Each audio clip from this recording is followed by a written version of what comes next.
নমস্কার, প্রীতি ফুড চ্যানেলে আপনাদের সকলকে স্বাগত জানাই। আজকে বানাবো দই কাতলা। কাতলা মাছের এই রেসিপিটি আমাদের বাড়ির সকলের খুবই পছন্দের। দই কাতলা বানানোর জন্য আমি এখানে 7 পিস কাতলা মাছ নিয়েছি। মাছগুলোতে নুন হলুদ দিয়ে ভালো করে মেখে রেখে দেব। এরপর আমি এখানে 3টে পেস্ট রেডি করব। প্রথম পেস্টের জন্য 6টা কাজু, 1 টেবিল স্পুন মগজদানা, 1 টেবিল স্পুন পোস্ত, 1 টিস্পুন মৌরি নিয়ে সামান্য জল দিয়ে একটা পেস্ট রেডি করব। এরপর 3টে পেঁয়াজ, 4টে কাঁচা লঙ্কা দিয়েও একটা পেস্ট রেডি করব। এরপর 4 টেবিল স্পুন টক দই, 1 টিস্পুন মরিচ গুঁড়ো দিয়েও একটা পেস্ট রেডি করব। আমি এখানে একটা পেঁয়াজের বেরেস্তা বানিয়েছিলাম গার্নিশিংয়ের জন্য। আপনারা চাইলে এই বেরেস্তাটা নাও বানাতে পারেন। এর জন্য রান্নার স্বাদে কোনো রকম পার্থক্য হবে না।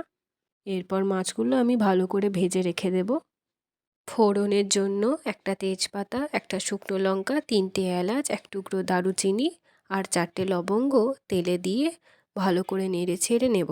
মশলা থেকে গন্ধ ছেড়ে গেলে বেটে রাখা পেঁয়াজ আর লঙ্কার পেস্টটি এখানে দিয়ে ভালো করে নেড়ে চেড়ে নেব। পেঁয়াজটা কিছুক্ষণ নাড়াচাড়ার পর 1 টিস্পুন হলুদ গুঁড়ো আর 1 টিস্পুন নুন দিয়ে আবার পেঁয়াজের পেস্টটি ভালো করে কষে নেব। পেঁয়াজের পেস্টটি ভালো করে ভাজার জন্য যদি আপনাদের প্রয়োজন হয় আপনারা সামান্য তেল এখানে অ্যাড করতে পারেন আমার মতো। পেঁয়াজ ভালো করে ভাজা হয়ে গেলে এরপর এখানে আমি দিয়ে দেব কাজু, মৌরি, পোস্ত আর মগজদানার ওই পেস্টটি। গ্যাসকে লো ফ্লেমে রেখে এই মশলাটি ভালো করে কষে নেব। মশলা থেকে যখন তেল ছেড়ে দেবে তখন এর মধ্যে 1 টিস্পুন জিরে গুঁড়ো অ্যাড করে আবার ভালো করে 1 মিনিটের জন্য কষে নেব। তারপর দইয়ের যে পেস্টটি রেডি করে রেখেছিলাম সেটাও এখানে দিয়ে ভালো করে কষে নেব। মশলা থেকে তেল ছেড়ে দিলে 1 টিস্পুন চিনি অ্যাড করব যাতে দইয়ের যে টক ভাবটা আছে সেটা ব্যালেন্সে থাকে। এরপর 3 কাপ জল অ্যাড করে ভালো করে নেড়ে চেড়ে মশলাটিকে একবার ফোটানোর পর মাছগুলো এর মধ্যে দিয়ে দেব।